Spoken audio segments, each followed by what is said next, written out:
The moment my daughter kissed our chauffeur on the cheek and called him Dad, something inside me went colder than the hospital room.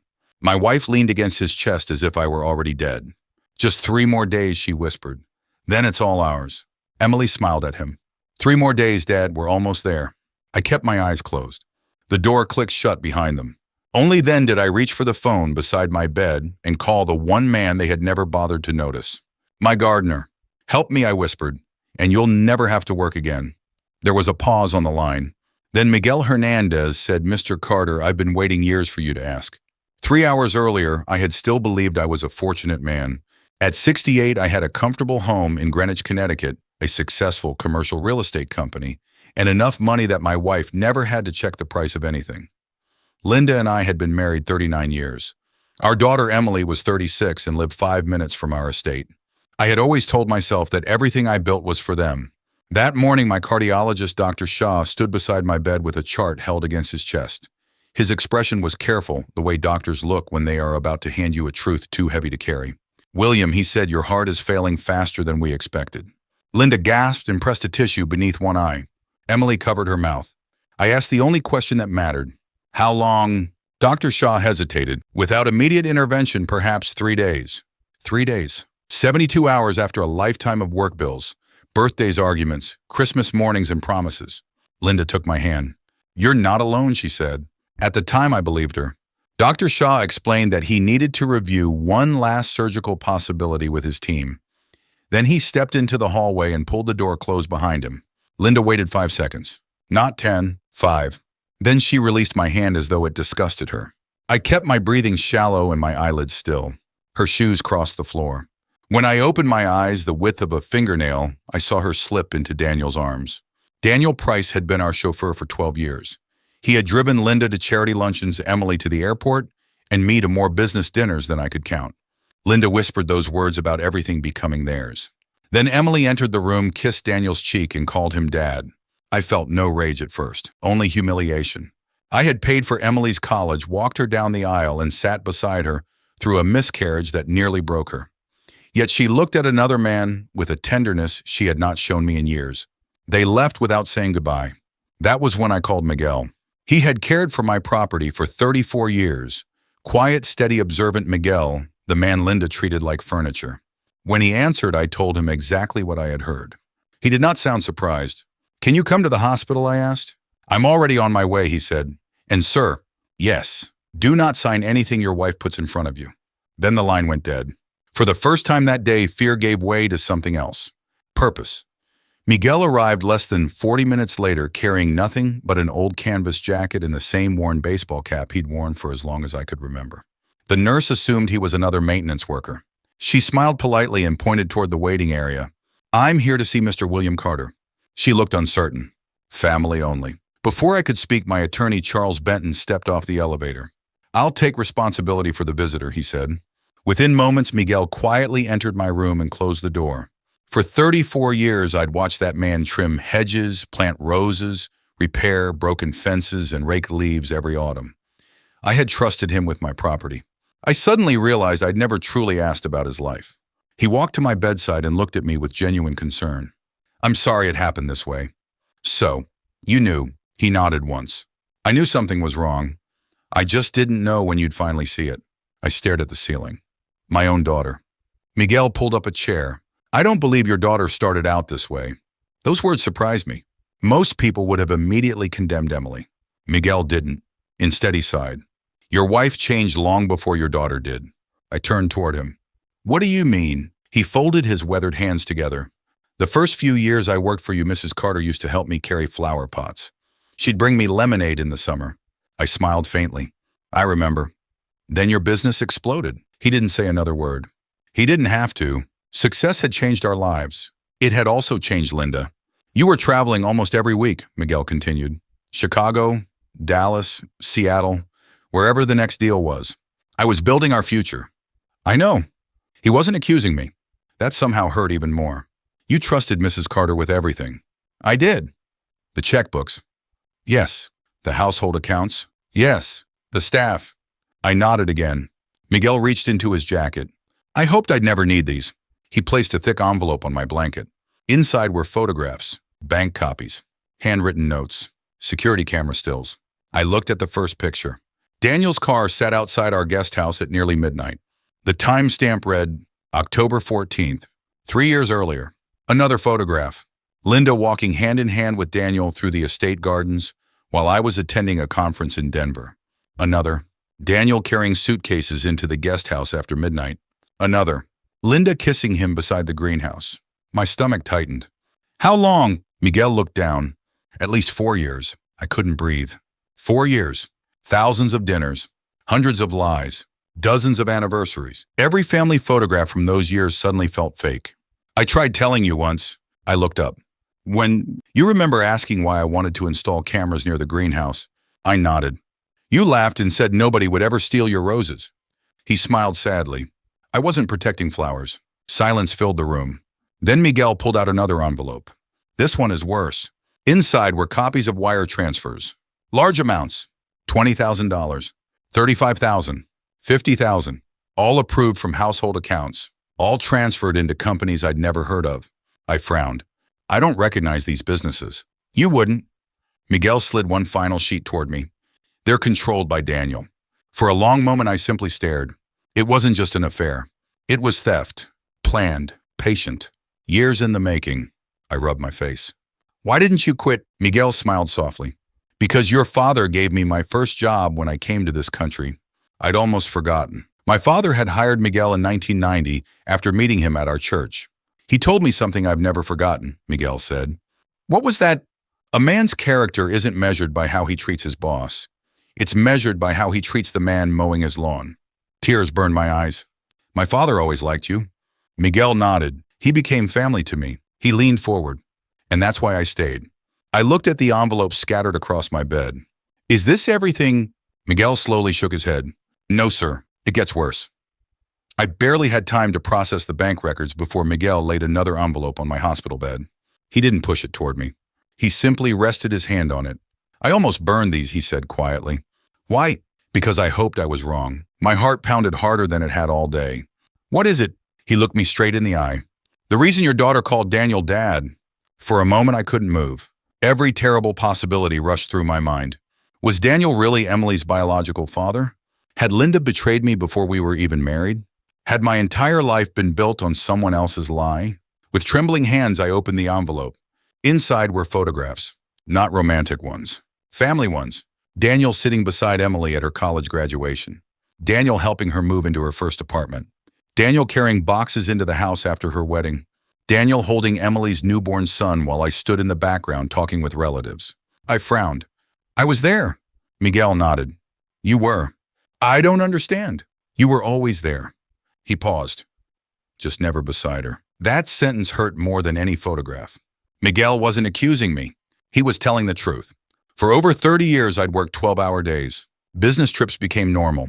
Missing birthdays became understandable. Missing soccer games became necessary. I had convinced myself I was sacrificing today to give my family a better tomorrow. Tomorrow had finally arrived, and someone else had taken my place. Miguel reached into the envelope again. I started writing things down years ago. He handed me a small notebook. The pages were filled with dates, simple observations. April 16. Mr. Carter flew to Chicago. Daniel attended Emily's school play. Another page. September 8. Mr. Carter missed family barbecue because of closing. Daniel taught Emily how to drive the riding mower. Another. December 24th. Mr. Carter delayed by snowstorm. Daniel stayed for Christmas dinner. Every page felt like another stone tied around my heart. I never knew. Miguel's voice remained gentle. You couldn't know what you weren't there to see. I closed the notebook. I gave them everything. You gave them security. I gave them opportunity. You did. So why wasn't it enough? Miguel didn't answer immediately. Instead, he looked out the hospital window where rain had begun falling across the parking lot. When children are little, he finally said, they spell love with time. Neither of us spoke for several seconds. Those words landed harder than anything Linda had said. I thought about every business conference, every canceled vacation, every promise to make it up later. Later. There was always supposed to be a later. My phone buzzed. The screen showed Linda. I let it ring. A second later, she texted, where are the passwords to your investment accounts? Not, how are you feeling? Not, do you need anything? Passwords. less than an hour after learning I might die. Miguel glanced at the message. You see, I nodded slowly. She's in a hurry. Another text arrived. Charles says he needs your signature on a few documents tomorrow. I'll bring everything to the hospital. Love you. Love you. The words made me sick. Miguel leaned closer. Don't sign a single page. I won't. Good. He reached into his jacket one last time.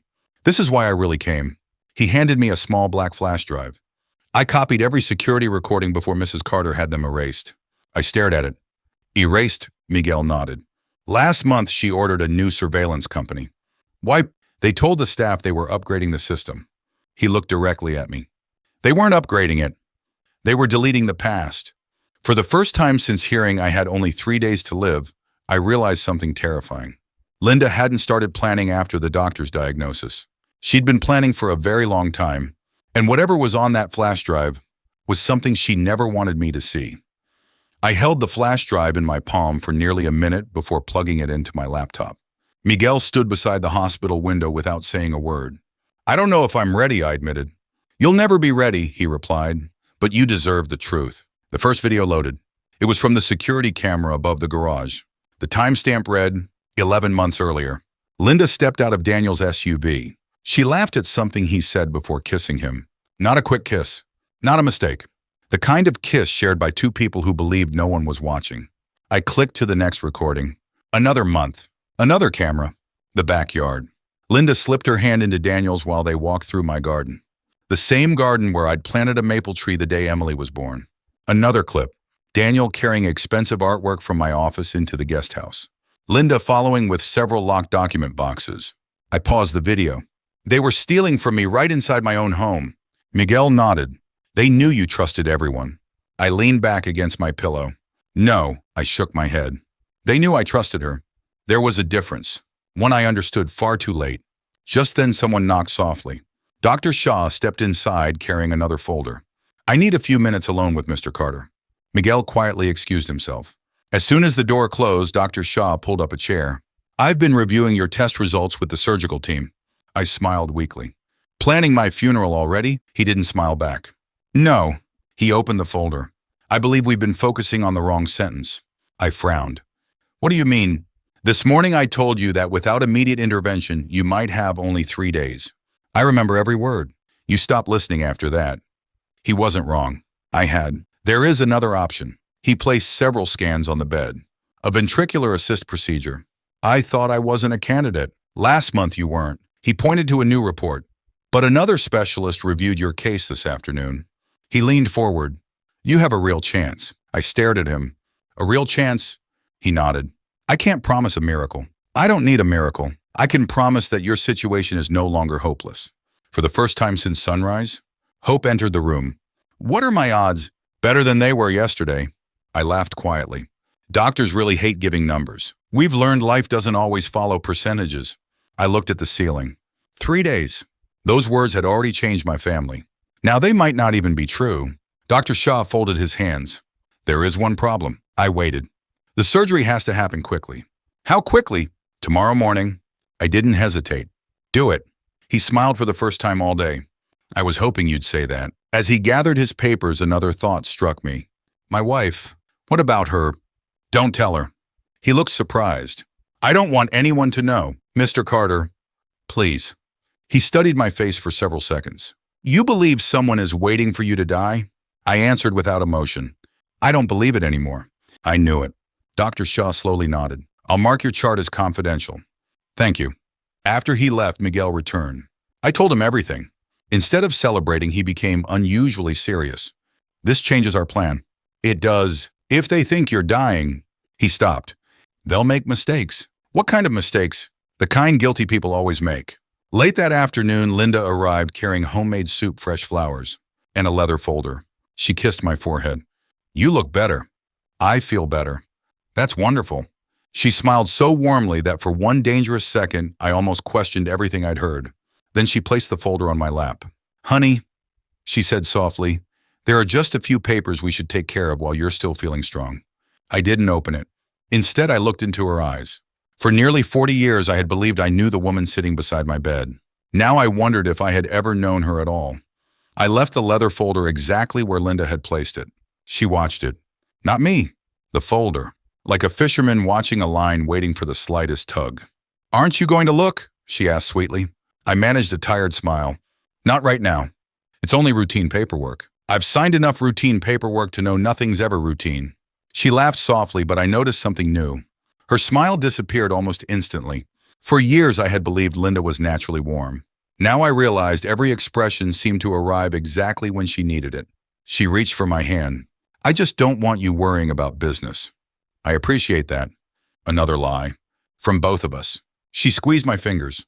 "If anything happened," she whispered, "I'd be completely lost." The irony almost made me laugh. Instead, I coughed. A nurse stepped inside to check my medications. Linda immediately became the devoted wife again. She adjusted my blanket. She asked if I needed water. She thanked every nurse by name. The performance deserved an award. 20 minutes later, she kissed my forehead and left with the unsigned folder tucked beneath her arm. The second the elevator doors closed downstairs, Charles Benton walked into my room. He had been my attorney for 27 years. If I trusted anyone outside my family, it was Charles. He closed the blinds before speaking. "Miguel told me everything. I'm ashamed it took me this long." Charles pulled up a chair. "William, smart people aren't fooled because they're foolish." I looked at him. "They're fooled because they love." Neither of us spoke for a moment. Then he opened his briefcase. "I spent the afternoon reviewing every account. And you've been robbed." "I guess that much." "No." He slid several statements across the bed. "You've been robbed systematically." I studied the numbers. Small withdrawals. $8,000, $12,500, $15,000. Never enough to attract attention. Never enough for an accountant to question. Year after year. Charles tapped the statements. "Over 5 years." He paused. "They quietly moved just over 2.3 million. I closed my eyes. Not because of the money. Because every transfer represented another decision to betray me. They treated my life like a retirement plan." Charles nodded grimly. "I've already frozen every account they can still access." "What about the house?" "I've taken care of that too." He handed me another document. "The estate has been transferred into a revocable living trust." Linda's name was gone. So was Emily's. Only one trustee remained. Me. No sale. No refinancing. No withdrawals. No transfers. Charles smiled. "Without your signature?" He leaned back. "They can't sell so much as the dining room table." For the first time in days, I felt something close to peace. "What about my company? I appointed an interim board this morning." They agreed. They were relieved. I raised an eyebrow. "Relieved?" Charles gave a small laugh. "They've been wondering why Linda suddenly started asking questions about company ownership." My stomach tightened. "She contacted the board twice." "When?" "Before your diagnosis." The room became very quiet. Before, not after. Before.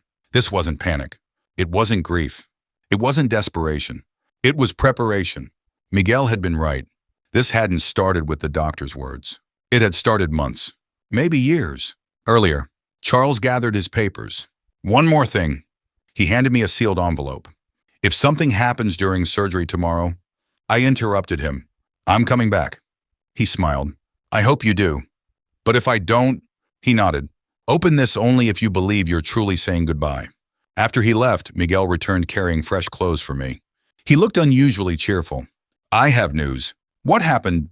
"The security company called." I frowned. "Wait, they're coming tomorrow morning." "For what?" "Mrs. Carter scheduled a complete replacement of every camera on your property." "When?" Miguel smiled without humor. "The exact hour you'll be in surgery." I stared at him. They hadn't just been planning my death. They'd already scheduled the cleanup. The surgery was scheduled for 7 o'clock the next morning. Long before sunrise, the hospital floor was almost silent. Miguel sat beside my bed reading yesterday's newspaper, though I doubted he'd turned a single page in half an hour. Neither of us had slept. At 6:15, Charles walked in carrying a slim manila folder. "I have what you asked for." My pulse quickened. The DNA results. I'd requested them the night before after hours of wrestling with one terrible question. Was Emily really my daughter? Or had my entire life been built on an even bigger lie? Charles handed me the sealed envelope. "You don't have to open it now." "Yes," I said quietly. "I do." My fingers shook as I broke the seal. One page. One sentence. "Probability of paternity 99.998%. I read it twice. Then a third time. Finally, I lowered the paper. Tears blurred my vision. "She's mine." Charles nodded. She's your biological daughter. I closed my eyes. I didn't know whether to laugh or cry. The greatest fear I'd carried through the night wasn't true. Daniel wasn't Emily's father, at least not by blood. Miguel quietly crossed himself. Thank God. But then, I looked at both men. Why did she call him Dad? Nobody answered immediately. Finally, Miguel spoke. Because sometimes people confuse the man who raises them emotionally with the man who gave them life. His words landed gently, but they still hurt. Charles opened another folder. I spent the night reviewing old family records. He slid several papers toward me. Emily started seeing a therapist when she was 16. I remember. You were in Tokyo closing the Harrison deal. I stared at the paperwork. I had completely forgotten. Charles continued. Linda attended every session. I couldn't. I know. Another document. Emily's high school graduation. Attendance list. I was marked absent. Business conference, Denver. Another. Father-daughter charity dance. Canceled. Emergency meeting. Chicago. Another. College orientation. I had sent flowers. Not myself. One memory after another returned. Not because I hadn't loved Emily, because I'd convinced myself there would always be another chance. Another birthday, another vacation, another conversation, another summer. Life had quietly spent all those tomorrows while I wasn't looking. Miguel reached into his pocket. I never wanted you to see this. He handed me a folded piece of paper. It was old, yellow around the edges, Emily's handwriting. She couldn't have been older than 10. It was a school assignment titled, My Hero. I smiled before reading. Halfway through, the smile disappeared. My daddy works very hard. He buys me nice things. But he's always gone. Sometimes I wish he could stay home just one whole week. Mr. Daniel comes to my soccer games because Daddy is busy. Mommy says Daddy loves work more than us, but maybe someday he'll have time. I couldn't breathe. Not because Linda had lied, because she'd mixed lies with enough truth to make them believable. She had poisoned Emily little by little, year after year, until my daughter believed absence meant indifference. A soft knock interrupted us. Dr. Shaw entered. We're ready.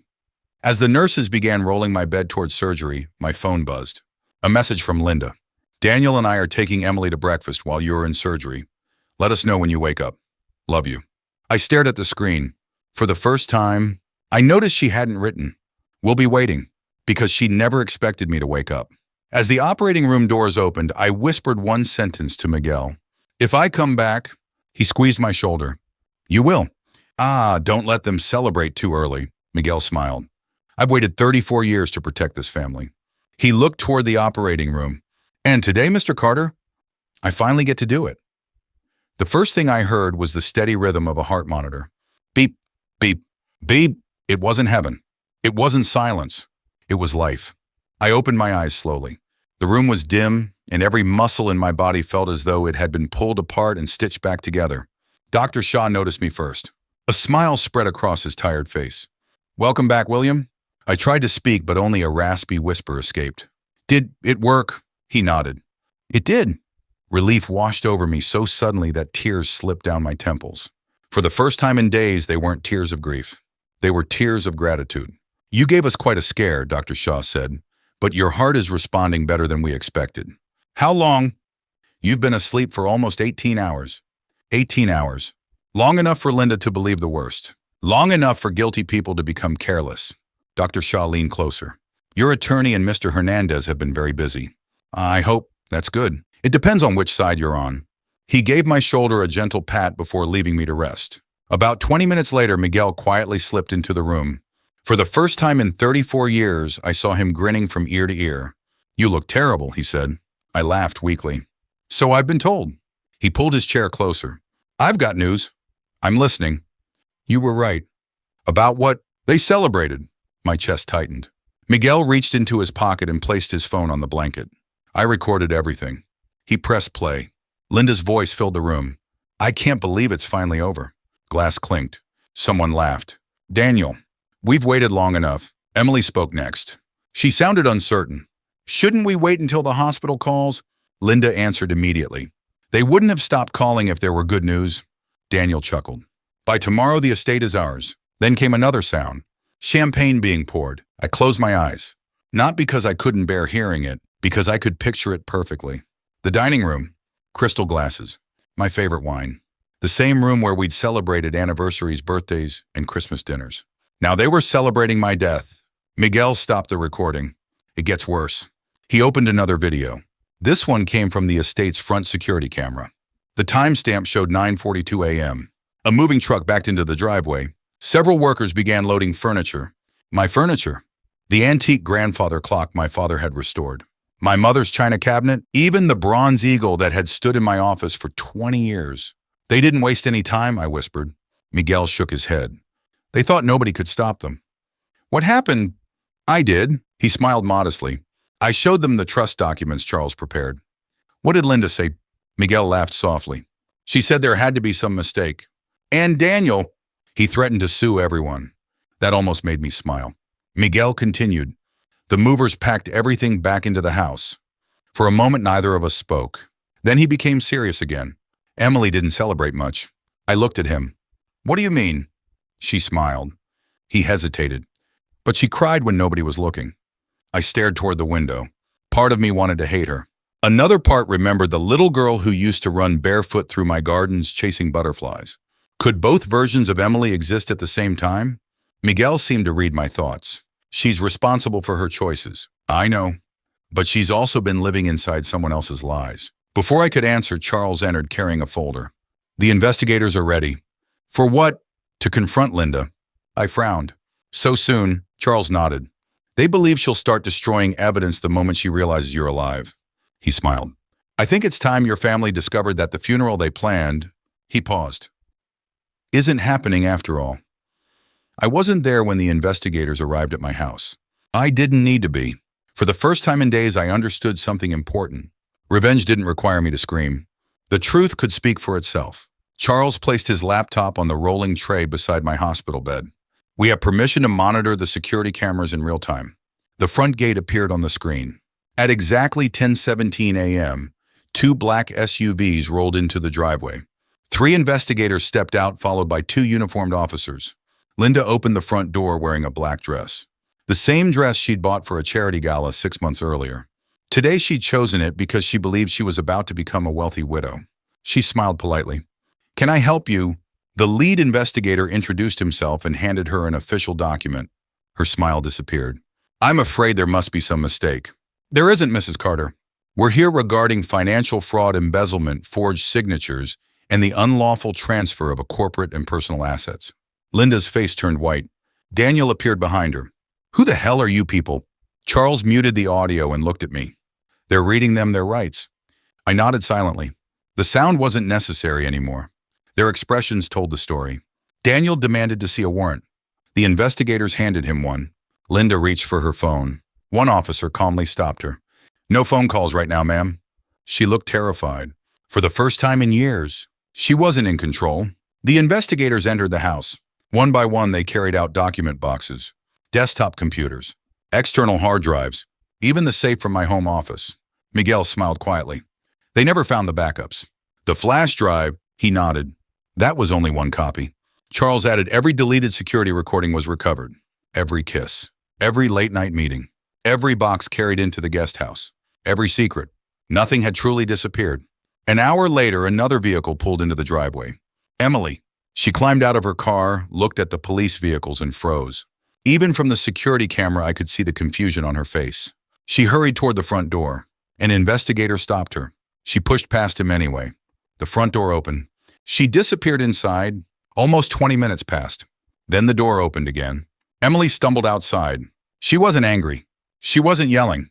She was crying. The kind of crying that comes when your entire world falls apart in a single afternoon. She looked toward Daniel. He refused to meet her eyes. Then she looked at Linda. Her mother tried to say something. Emily took one step backward. Then another. Finally, she shook her head. No. Even without audio? I understood. Whatever excuse Linda had prepared, Emily no longer believed it. Charles's phone rang. He answered immediately. He listened for nearly a minute. Then he smiled. Thank you. He ended the call and looked at me. The DNA results were officially entered into the investigation. I frowned. Why? Because Linda claimed Daniel was Emily's biological father. I stared at him. She lied. Charles nodded. To protect herself. Miguel sighed. She was willing to steal a father from her own daughter. I felt my chest tighten. Not from the surgery, from the sadness of it. Emily hadn't betrayed me because she knew the truth. She'd betrayed me because she'd spent decades believing a lie that didn't erase her choices, but it explained them. Late that afternoon, Dr. Shaw wheeled me into a private rehabilitation room. "I have a visitor," he said. Before I could ask who, the door opened. Emily walked in. Her eyes were swollen from crying. She looked older than she had yesterday. For several seconds, neither of us spoke.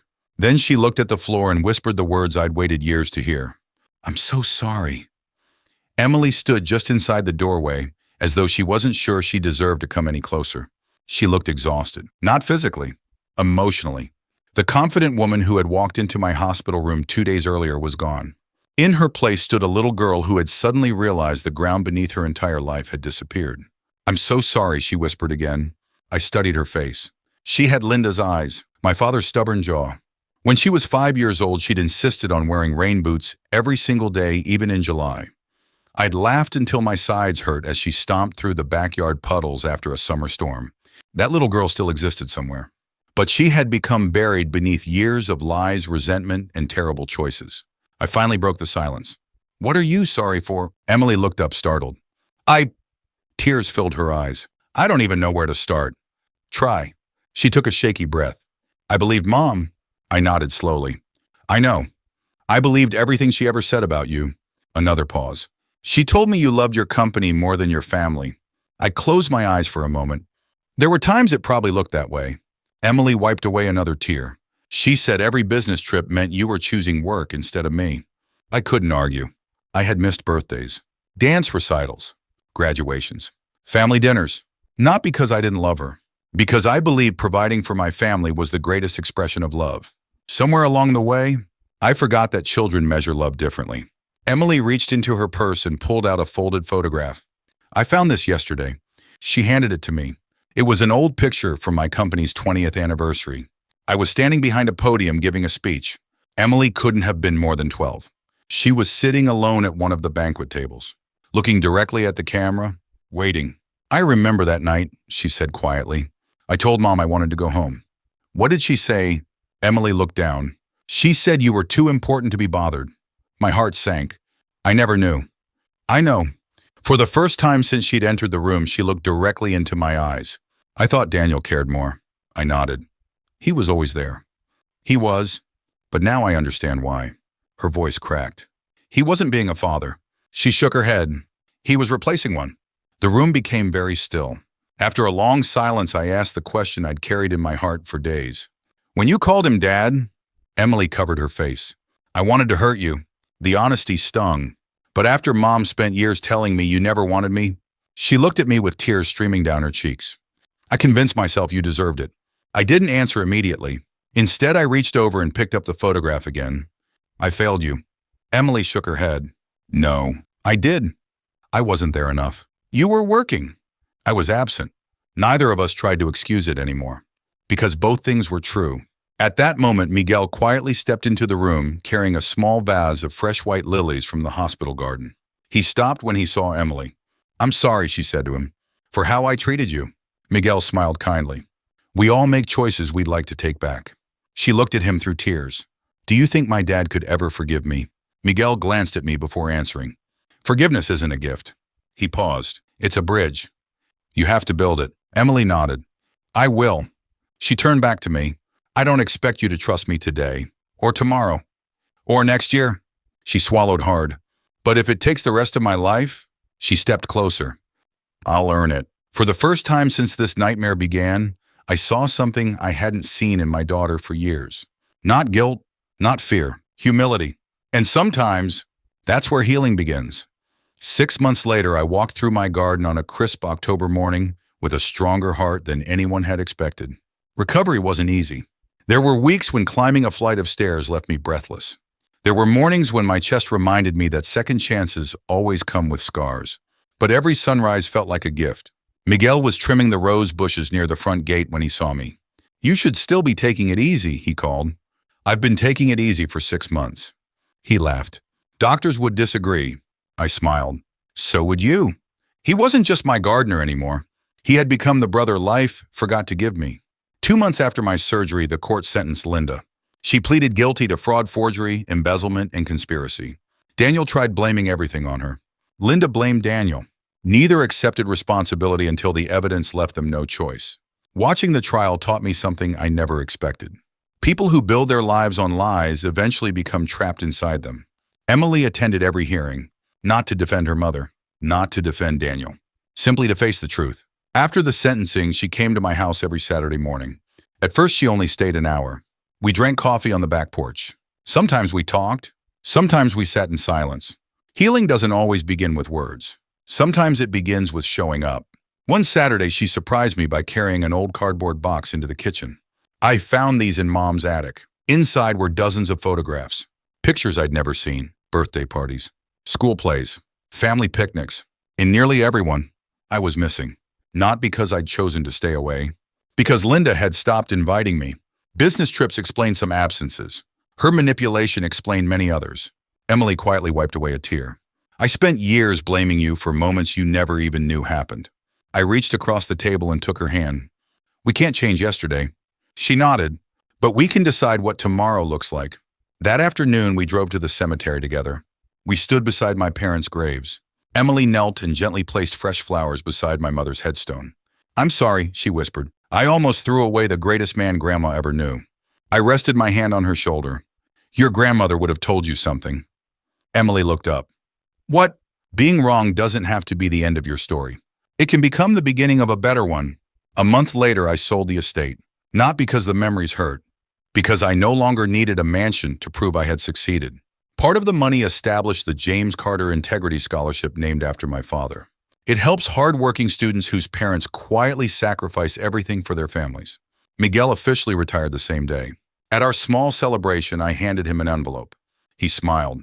"I told you I didn't need a bonus. It's not a bonus." He opened it slowly. The deed to a small lakeside cottage. Paid in full. His hands began to tremble. "You promised I'd never have to work again," he said. "I never imagined you actually meant it." I keep my promises. A few weeks later, Emily stopped by after volunteering at the scholarship office. She looked happier than she had in years. As she was leaving, she paused at the front door. There was an awkward silence. Then she smiled through tears. "I love you." She hesitated. "Dad?" For a second, neither of us moved. Then I hugged her. Not because the past had disappeared, but because forgiveness had finally become stronger than betrayal. If this story reminded you that trust is precious, that time with the people you love matters more than money, or that forgiveness, when it's honestly earned, can heal even the deepest wounds, I hope you'll share it with someone who needs to hear it. And if stories like this speak to your heart, you're always welcome to join us again. Thank you for listening. The end.